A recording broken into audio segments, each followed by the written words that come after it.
So I want to make a quick video regarding the upcoming rookie minicamp. Below are the actual upcoming important deadlines for our Commanders, slash Redskins, slash whatever the hell you call them. I don't give a fuck, dude. I was just like, you know what? The rookies are playing this Friday. Not they're playing, like they're going to start practicing. So let me hone in on the young dudes. Let me hone in on the dudes that, Adam Peters drafted. This is his second draft, the one that just ended last week. Because the way it's set up, all of Adam Peters' draft picks, all of them could have like a possible big viable role with us this upcoming season. Like all these dudes are important, so I'm just like, there's just battles all across the board and I freaking love it. I love it. I'm in a positional battle. The fuck? This ass wipe is still in my parking spot at my job. I'm going to battle with him. I'm going to fucking knock him ass out. But anyways, if you enjoyed this video, please like and subscribe. So I want to go through every single Adam Peters draft pick since he's been here with us. And I'm going to see where they currently stand in the roster, what possible battle they're going to go through. And I'm going to give a quick prediction. Even though it's way too early, I'm going to give a quick-ass prediction. So I'm going to skim through all these picks, dude. So the first one, JD5. Our boy, Jayden Daniels. Nothing really much to talk about. He is not actually in a positional battle. To keep it short, I think he's a future MVP. He's an MVP in our hearts already. This is a guy where I'm not expecting a sophomore slump from him. He is not wired that way mentally. He's already working twice as hard this year. And I'm honestly, with him, I'm just thankful. I'm just thankful with him. I'm going to keep it short. Nothing else with him. And it goes to Jer'Zhan Newton. Jer'Zhan Newton, a guy where Javon Kinlaw possibly might compete with him for the second DT spot. But then again, Javon Kinlaw is also going to be an edge as well. So I think they're going to move him all around. I think Newton's going to be the starting DT next to Payne. I think everybody knows that by now. I like Newton. Last year, he showed flashes against the Bears game. This dude was dominating, But this is a guy where I'm just like, we need him. Like, he's one of our most important players this upcoming season. We need him. We need him to freaking break out or take the next step. With Jonathan Allen gone, granted, Jonathan Allen barely even played last year. We're going to need his pass rushing presence.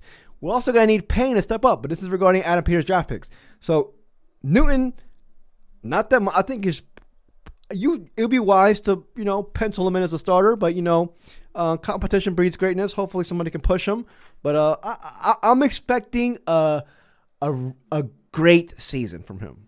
I am. If y'all remember Jonathan Allen's second year with us, back when we were the Redskins, he took a major leap. I believe he had 8 sacks the next year with us. I wouldn't be surprised. If Newton does that, that means we had a great season. Because if he's doing this, the defense was up to par. So I'm excited for him. But let's go through with this one. Marquis Sainristil, Frozone. With the Trey Amos selection, obviously, I made a video about this yesterday, but Sannistill's the guy where you can put him on the boundary, on the outside. Obviously, his natural spot is a slot. With the Trey Amos selection, who's a bigger, longer corner, much needed for the outside, it should put our boy Frozone in the slot where he belongs. Granted, I still believe Frozone, Marquis Sainristil, is going to be playing on the outside, depending on certain matchups, certain coverages, but I'm expecting a great season from him. Like, if he's like full-time nickel, like one of the top nickel corners in this league. He had a great season for us, great rookie year for us.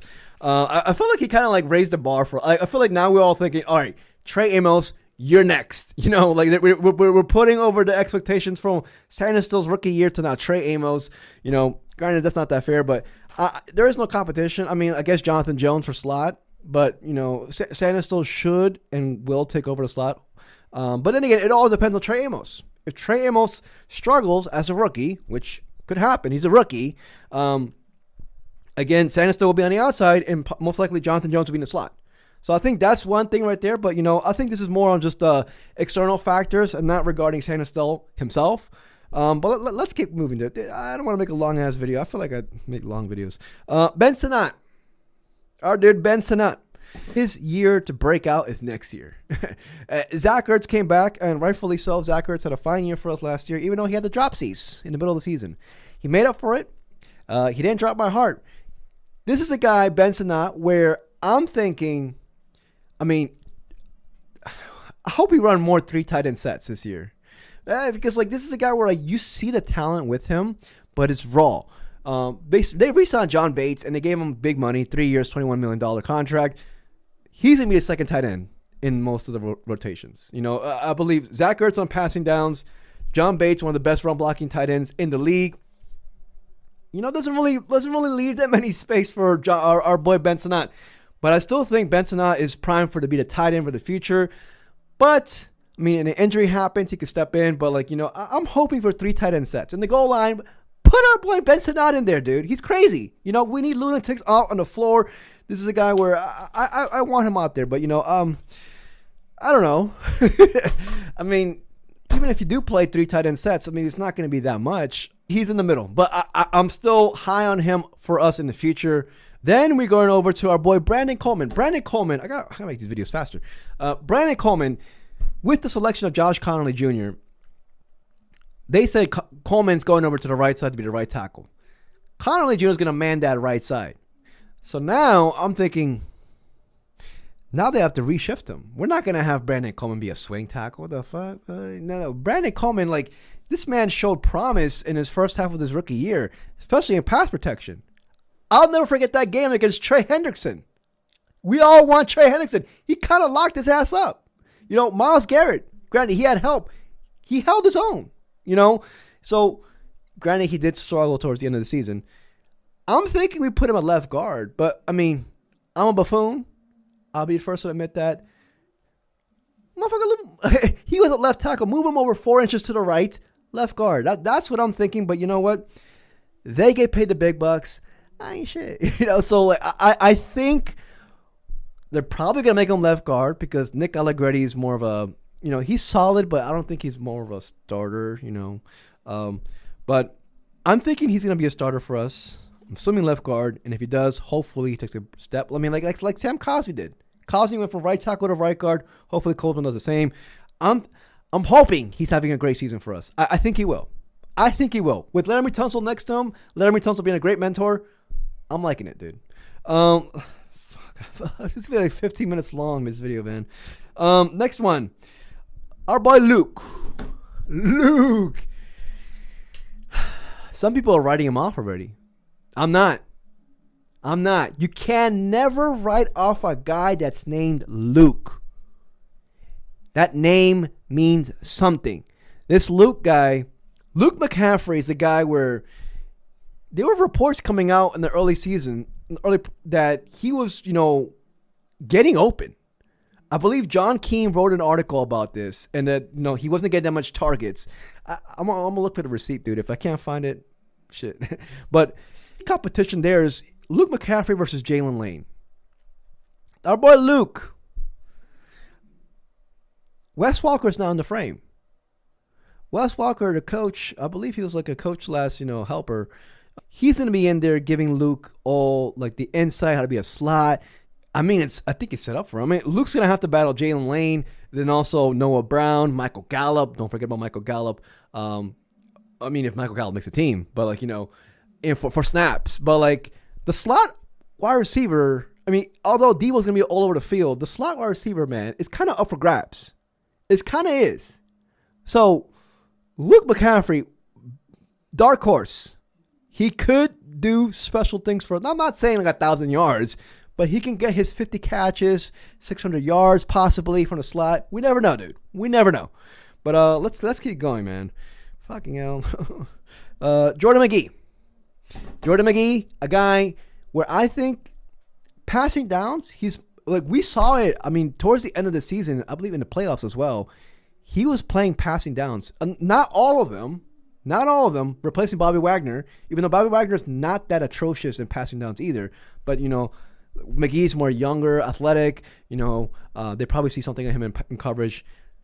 I would not be surprised if they start implementing him more on third downs on Jordan McGee. Or if Frankie Louvu, like if we don't sign a pass rusher, Frankie Louvu rushes from the edge, and then it's McGee and Bobby Wagner as the linebackers. That's something to look into, dude. That's that. And if McGee flourishes this year, then they will be like, all right, this dude's our freaking linebacker to replace Bobby Wagner, which would be awesome. But let's keep going because holy hell. Dominique Hampton. I think he's more linebacker depth. Yeah, linebacker depth. He's going to have to face Kain Medrano. Javontae Jean-Baptiste. To me, it's him and Johnny Newton that hold the keys. And I don't want to put much pressure to Javontae, but like Javontae's a guy where he showed flashes rushing the passer, dude. I'll never forget that sack against the Bengals on second down in the first quarter, I believe. No, second quarter. And I was just like, Jesus Christ, like, he wrecked the hell out of that right tackle. And then like every single time, like granted, the numbers aren't there, sack numbers, but the pressures were. Like whenever he was in there, he was applying pressure. You know, he's an athletic dude. I'm just like, if he breaks out, if maybe he's the reason why we're not signing a defensive end, if he does his thing, we are good. Like, I'd like to say, I want Javontae Jean-Baptiste to break out more than Johnny Newton. Well, actually, no. I mean, like, if Baptiste breaks out and Johnny Newton does his thing, if both of them break out, we are set. We are set. If we find a gem in Javontae Jean-Baptiste and defensive end, we are set. That means we got Armstrong, Newton, Payne if he freaking has a pulse, and Baptiste. We good. We good, man. He's a key X factor for us this season. And granted, they could sign to Darius Smith or Von Miller, but man, I'm really banking on Javontae Jean-Baptiste. All right, Josh Conley Jr. from this year. Let's do this year's draft. I think he's going to start at right tackle. I think he's going to force Andrew Wiley to be the swing tackle. I'm really liking this Conley pick, man. Every single article I read from him about how this kid is wired straight, how this kid, you know, all he cares about is football. He's a football dude. He has the athletic score. Even the Eagles, Howie Roseman said that this was a great pick for us. I don't know if y'all saw that video. And I was like, if Howie Roseman gives you his endorsement, you're good. You have a bright future ahead of you. So I think he's starting off right tackle. Depending on how he does, we don't know. I don't know. We'll see. But let's go over to our second round pick, Trey Amos. Trey Amos is a guy where I'm just like, I don't want to rush him because now this year compared to last year, we have depth at corner. You know, we got Jonathan Jones who can play not only the slot but the outside. You know, we got Noah Benogany back there. You know, this is like we have depth. You know, so I don't want to force him out there. Ideally, I want him to start opposite of Marshawn Lattimore, move throw zone back to the center and slot. But I'd like to think he's going to start, dude. I'd like to think he's going to start. Now, I'm going to leave it there. I think he's going to start, dude. And I think he's going to produce in his rookie year. I will admit, though, he will struggle in his arm tackling. I keep saying his arm tackling. I hope I'm wrong, but I keep seeing that all over the scouting reports, and I keep seeing that in the tape that his arm tackling wasn't up to par, so he might struggle in that his rookie year. But he'll clean it up. I'm really excited about Trey Amos, man. Then after Trey Amos, we got our boy Jaylen Lane. Jaylen Lane, like I said earlier, he's going to compete with Luke McCaffrey.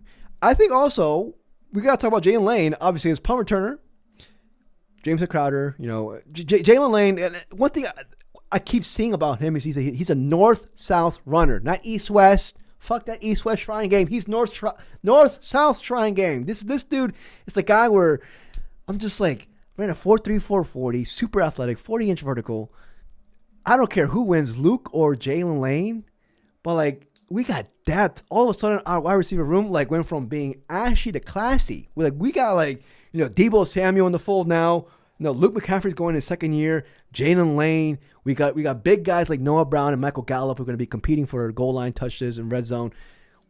Obviously, Terry's still there. Obviously, we got guys who are just like, all right, dude. Like now we're cooking. Now we're cooking with Jayden Daniels. Like we got wide receivers who are explosive.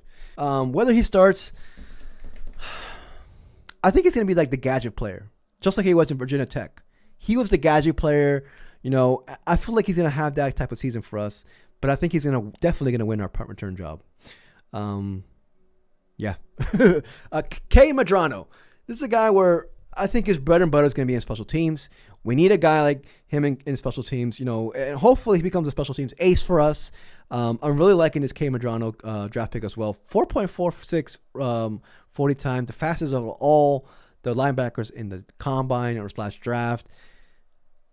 He's going to be, I think, a special teams ace for us. I don't know if it'll happen in the first year, maybe second, third year. But I think he has a ways to go regarding his linebackers skills. He can cover, but I'm a little bit worried about his run stopping abilities. But that all comes with coaching. He has all the athleticism you need. Now it's up to the coaching to do it. I like Kain Medrano. But yeah, I think his first year will be special teams. Anyways, last one is Ja'Cory Krosky-Merritt, a.k.a. Bill. He goes by Bill. Somebody called me out and saying, stop calling him freaking Bill. I was like, the fuck? He goes by Bill. He likes it. Ja'Cory, though, just to make everybody happy. He's going to compete. I think he's going to compete with B-Rob. 24 years old, athletic specimen. This is the one. This is the one where I'm just like, he is going to compete and could possibly take over as the starting running back. And if he does, Bill Nye going to the sky. Like regarding, I'll see the Krosky-Merritt jerseys everywhere if he does start. I mean, like, I think he's at least going to compete with B-Rob. Granted, Bill is not going to play on third downs. I think we gotta take that and cement it in our minds. He's not. Austin Eckler is gonna do it. McNichols if Eckler gets injured. Simple as that, dude. We already they see it. Bill is not good at pass catching as of right now. Granted, that could improve. Most importantly, pass blocking is not at the par right now. He's a runner, running back. He's gonna compete with B-Rob on the first and second downs. Is he gonna be the goal line running back? I don't know. I think they'll possibly stay with B-Rob. I think we're going to play the hot hand this year when running back. We're going to have a committee. Don't draft any of the Commanders running backs in fantasy football. If you want to raise your blood pressure, then do it. But don't be a homer. It looks like it's going to be a committee, and I think that's what's best for us. It's nice to see that all the draft picks, and I include this guy, Tyler Owens, undrafted free agent. He's going to compete with Will Harris for that job. It's nice to have guys, young guys, where I'm just like, they have a role for us now. We're not wasting draft picks with the Ronnie Riveron era. No. I'm excited, man. But yeah, man, let me know what you guys think. If you enjoyed this video, please like and subscribe. And as always, if you disagree with anything I said, please let me know in the comment section.